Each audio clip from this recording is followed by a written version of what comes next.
oggi la parola è gioia. Gioia, sì, anche perché è la terza domenica d'Avvento, quindi la domenica Gaudete. Sì. Gaudete vuol dire gioite, Gioite, no? no? Sì. Allegrati Gerusalemme, no? Sì. Gioia è sempre un termine uguale dappertutto, cioè gioia in greco, in latino, in ebraico, sempre uguale. Allora, in latino è molto buffo, perché il verbo è letare, letor, no? Sì.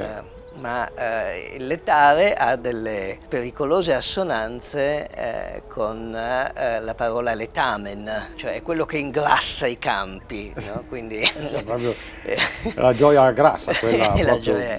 In greco la parola è un po' più intellettuale.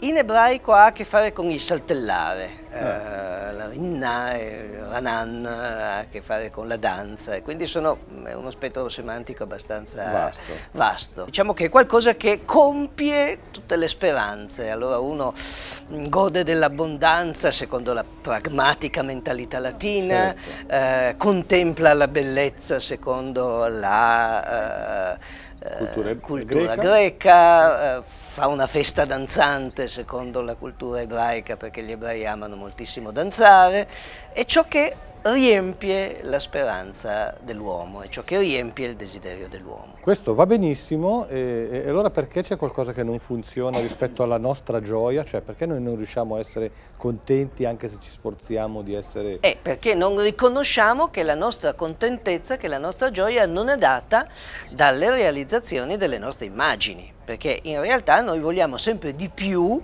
di quello che noi desideriamo. No? Di quello che noi ci immaginiamo, noi desideriamo sempre di più. Non so se ti è mai capitato, ti sarà certamente capitato di desiderare tantissimo una cosa, no? E un secondo dopo che hai ottenuto quella tal cosa dici vabbè, ma in fondo è tutto qui, no? Beh, è classico con i bambini, no? Quando infatti, aspettano i regali per mesi, ma in realtà il bello è aspettare il regalo, perché poi quando arriva 2 ore dopo non se ne occupa. Ma la differenza fra noi e i bambini, diceva un umorista inglese, è soltanto che i nostri regali sono più costosi, più complicati da ottenere, ma il meccanismo è sempre lo stesso, cioè comunque sia il regalo è bello perché è una promessa di infinito. Certo. Nel momento in cui c'è quella cosa, si concretizza, perde tutta la sua infinità, certo. E quindi ci soddisfa di meno, no? C'è un bellissimo testo splendido di Manzoni che ha la solita penetrazione psicologica, quando la monaca di Monza a un certo punto, Gertrude ancora ragazzina prima della monacazione a forza, cede alla fine definitivamente al padre e decide, dopo essere stata messa di fatto in prigione, e allora cosa succede? Lei è profondamente antipatica, la serva che le aveva fatto da carceriera in quei mesi, allora la denuncia al padre e il padre dice: come mia figlia non deve vedersi davanti qualcuno che non sopporti, e la manda via e la punisce, no? E lì Manzoni dice Gertrude assaporava quella soddisfazione che aveva ottenuto e che aveva così tanto desiderato, e si meravigliava di trovarci così poco sugo. Cioè, alla fine, vabbè, allora... E questo è vero. Certo. Ed è in effetti quello che puntualizza il Signore, no? Perché puntualizza il Signore, dice: beato colui che non si scandalizza di me.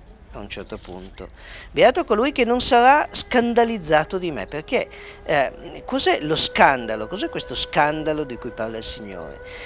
Il problema è che noi non ci rendiamo mai conto del fatto che la nostra speranza, la realizzazione della nostra gioia è posta in un avvenimento esterno. Cristo è colui che cristallizza l'infinito e l'assoluto al quale noi siamo indirizzati e che noi desideriamo. Però il problema è che Cristo è una persona umana, è una persona concreta, per cui noi ci possiamo dire: vabbè, se non trovo la mia realizzazione nel fatto che mi sono comprato quella cosa, o che ho ottenuto quel posto, o che ho ricevuto quella soddisfazione, perché mai quell'uomo lì dovrebbe realizzarmi? Perché mai quell'uomo lì dovrebbe soddisfarmi?